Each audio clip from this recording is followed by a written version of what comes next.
Welcome back to the show. The SEC lawsuits, withdrawals, motion to dismiss. We got that and so much more. Somebody roll that beautiful intro.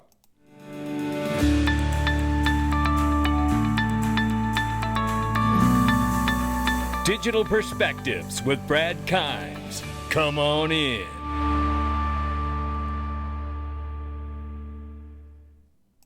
Welcome back to the show. You can follow us on Twitter, YouTube, and digperspectives.com. Right now, we're looking at $2.49 trillion market cap for crypto. The market is off by 0.2%. 64,900 plus for Bitcoin, 3,500 plus for Ethereum, 112 billion plus market cap for Tether. USDC is coming in at 32.8 billion right now for a market cap. XRP 49 cents, up 0.7 on the 24, up 1.8 on the 7-day. The range of price between 49 and 53 cents. We'll keep an eye on it. I want to start here today because this was a comment that came out from the CEO of X, Linda Yaccarino, and this was just a couple days ago here, and she said that payment functionality for X is coming soon for the platform as it moves closer to becoming the everything app. Now, along with payments, I wanted to highlight that rapid innovation also will be including beyond payments. X is planning to introduce other functionalities, including video calling and job search features. These additions are part of a broader strategy to enhance the platform's utility, making it a comprehensive destination for both personal and professional networking. Now, I also want to say, too, that what professional platform is out here today that really does that? LinkedIn.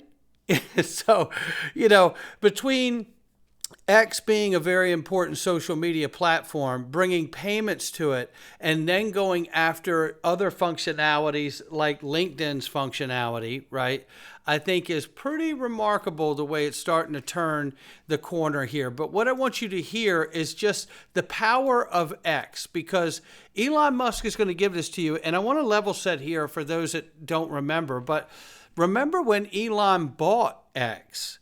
There was this huge pushback from all kinds of sponsors and advertisers that were like, mainstream media, well, we're not going to be on there anymore because it's going to have all this misinformation. When the truth of the matter is that it was really mainstream media trying to throw shade on X and Twitter and Elon because they know that they're not telling the truth. So they realized, hey, we better say that this is misinformation because we know that we can't control what comes out of there. And I tell you, for that alone, I'm grateful that Elon bought Twitter and made it X, not to mention what it's going to do for the world, I believe.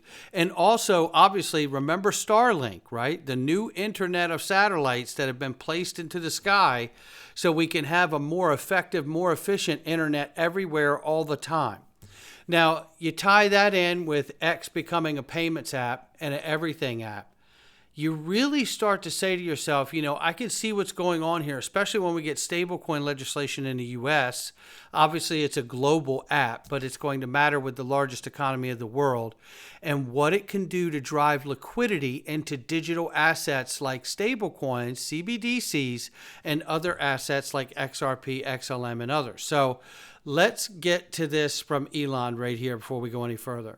Probably the biggest thing for the X platform is if you're trying to reach senior decision makers, if you want to reach the most influential people in the world, people that are not just social media influencers, but actually run companies, run countries, and are the sort of intellectuals of the world, the people who write, then the X platform is by far the best. I mean, if somebody was trying to reach me with an ad, that would absolutely be the place to put an ad. Or if you're trying to reach Mark Benioff or Michael Dell, they actually use the system. They use the platform. Yes, they post and read it. Maybe not as much as you. Yeah, I mean, there's quite a lot though.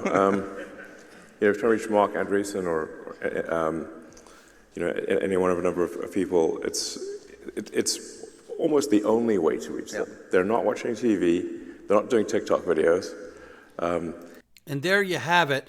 Look, again, the real reason I'm highlighting this is because there was such an effort by mainstream media to cancel Elon Musk and Twitter, which is now X. They were unsuccessful, thank goodness. And you know what? Elon told them, pound sand. We don't need you. Take yourself and get on out of here. And it didn't change. And in fact, it didn't change their ability to affect, but it did change Twitter in that it became the place to go because Elon, driving force behind adoption, has been free speech. How about that one? Now, we're going to get into some things today, but I want to highlight this. Trianglo wanted to say that CBDCs has the potential to enhance the financial inclusion, cross-border payments efficiency in the Middle East and Central Asia, according to IMF News. And we know Trianglo, Ripple partner, is smack dab in the middle of all of that in those regions, no doubt about it. That's why they're sharing the information. But we're going to be moving into some information that's very, very important, and I want to start right here. One is from Eleanor Terrett. Shout out to Eleanor here.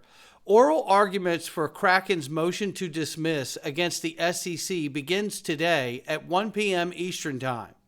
In addition to Kraken's operating as an unregistered exchange and broker-dealer, the SEC is claiming that 11 tokens alongside of this argument, including Solana, ADA, Algo, are securities.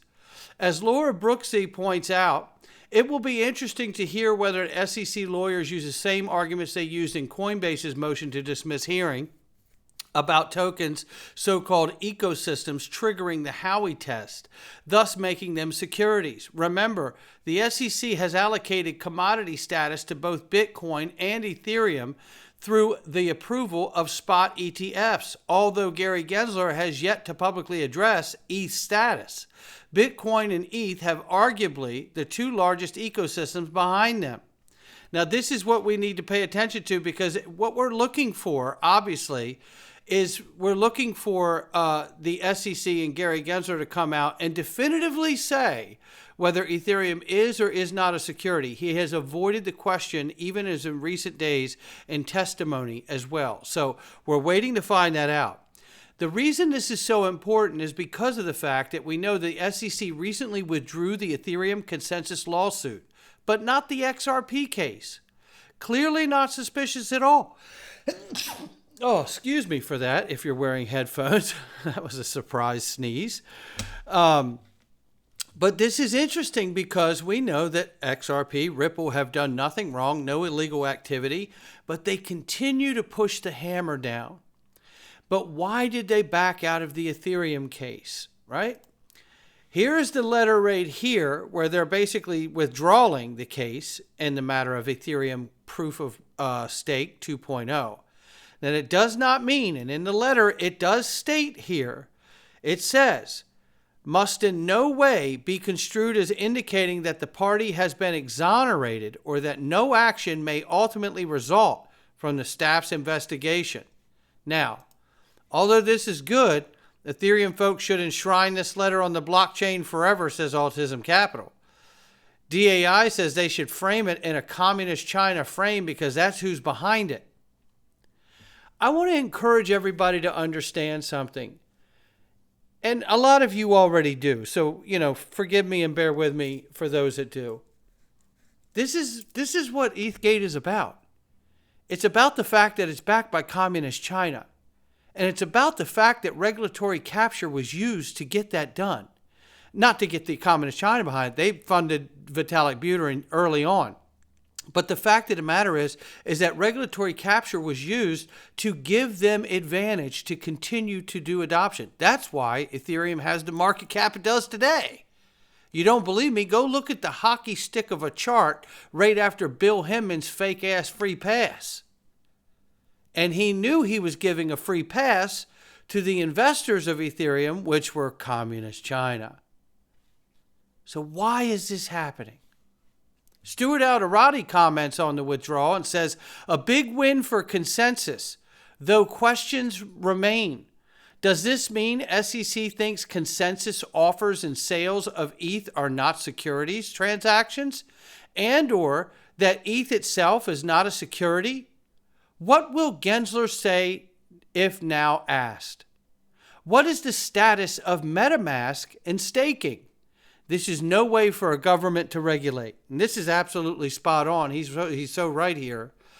But I want to add to this point here that what will Gary Gensler say if he's asked if ETH is a security now? And don't forget the last part of what he just said here. When you hear Stewart say, what about the status of MetaMask and staking? Yes, what about it? And what about staking in general? Because the reality is such is that staking is a huge part of DeFi, obviously. DeFi is the largest threat to the financial system. So what about staking? And while we're asking this question, listen, some days you have to figure out which hill you're going to die on. I'm not letting this go, ladies and gentlemen. All we have ever asked for is a level playing field. That's all we've ever asked for. And we're still asking for it. And we don't have it. Eleanor Terrett says she reached out to Consensus founder Joseph Lubin for comment on the SEC dropping its investigation into ETH and what it means for their lawsuit against the agency. He told me that the company still plans to move forward with it. The SEC's decision to close its 14-month investigation into Ethereum over Proof of Work 2.0 is welcome development. It's necessary but not sufficient. There has to be a better way to regulate the market than through ambush. We are hopeful that the antagonism to crypto among some U.S. regulators is starting to wane and that the national investor protection strategy will evolve from the current guerrilla tactics. Until then, we soldier forth with our litigation against the SEC in Texas because we are intent on achieving more legal clarity for all. Well, this is interesting because Joseph Lubin is a liar. He's a two-faced liar. Joseph Lubin has not been interested in achieving legal clarity for all. Joseph Lubin has been an instigator and a smug asshole laughing at the rest of the industry because only he had it. And it is only now that he finds himself to be a target that he wants to have this righteous moment of clarity, that we need more clarity in this space for all of us. Listen, okay, I get that there's been a humbling here, and that's great for Joseph Lubin and his arrogant self. But I find it to be fake. I find it to be very fake, very disingenuous. There's no question about that. But there's still a bigger problem. Okay? What if we all say, hey, that's great. Joseph Lubin finally gets it, everyone. He gets it, and now he's fighting for all of us, so we should just let all of this go. Really? Because there's still the problem about ETHGate being backed by Communist China and Wang Zhang, which is also backing Prometheum. You know, the same platform that got a special purpose broker-dealer's license, yes, the coveted license from Gary Gensler's SEC. That's backed by CCP too.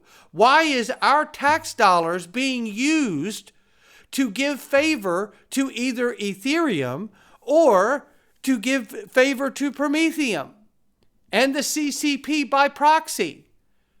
I'm not making this up. I'm going to let this play. Let's get back to the Ethereum Foundation. Well, as shown by Truth Labs on Twitter, you can see that the Wangzhen Labs created the initial Ethereum Foundation wallet. They also created Vitalik Buterin's wallets. Here's the Wangzhen.eth address. You can see here that the wallet 0x510E set up wallet 0xF2B5, where Wangzhen.eth currently resides. Now, this is important because Truth Labs then goes on to show that this is where you can see that that wallet 0x5ED8 was set up and initially funded by 0x510E. Now, I know a lot of numbers, and I'm going to make this very, very simple. Those two wallets set up Vitalik Buterin's wallets. So why does it matter that a Chinese-based company founded the Ethereum Foundation, or at least funded it? Well, this is going to be because Wangzhen Blockchain Labs is a non-profit organization and China-based research institution started in 2015 by China Wangzhen Holding. The lab's resources were integrated integrated into Shanghai Wangjing Blockchain, a firm established all the way in 2017. Buterein's connection to the nonprofit can be traced back to Ethereum's early days. In 2015, the CEO of Wangjing Blockchain Labs, Feng Zhao, formed a relationship with Buterin and purchased $500,000 worth of Ethereum.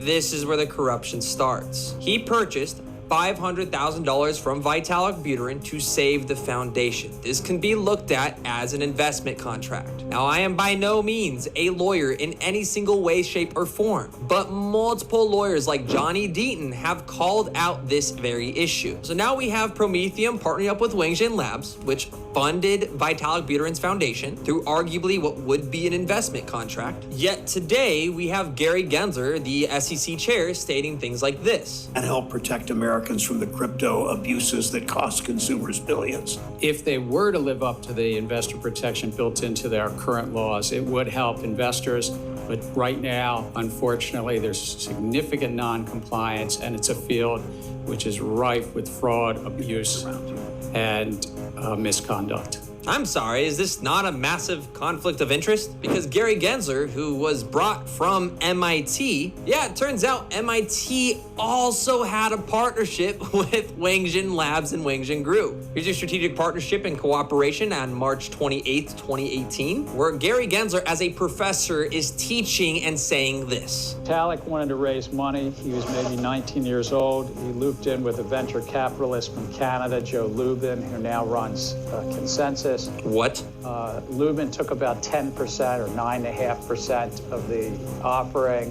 They put 9.5% in a foundation called the Ethereum Foundation, and the other 80% was sold to the public for $18 million. All right, so Gary Gensler just blatantly lied to a class at MIT. Once again, as shown to you by Truth Labs, we can see that the Wangjing wallet funded the Ethereum Foundation. There was no Canadian involved at this time. However, Lubin, who is the CEO of Consensus, I don't know if he actually still is today. Well, that's funny, Gary, because we just caught you lying red-handed to your MIT class. At least Truth Labs did. The point of blockchain, we can trace back the Ethereum Foundation and who created the wallet. We know who funded it. Wangjing Labs, who Vitalik Buterin, the founder of Ethereum, is also the chief scientist for, bought $500,000 worth of Ethereum when it was at $1, in what is arguably the investment contract that so many allegations are coming up against. And it gets worse, because the CEO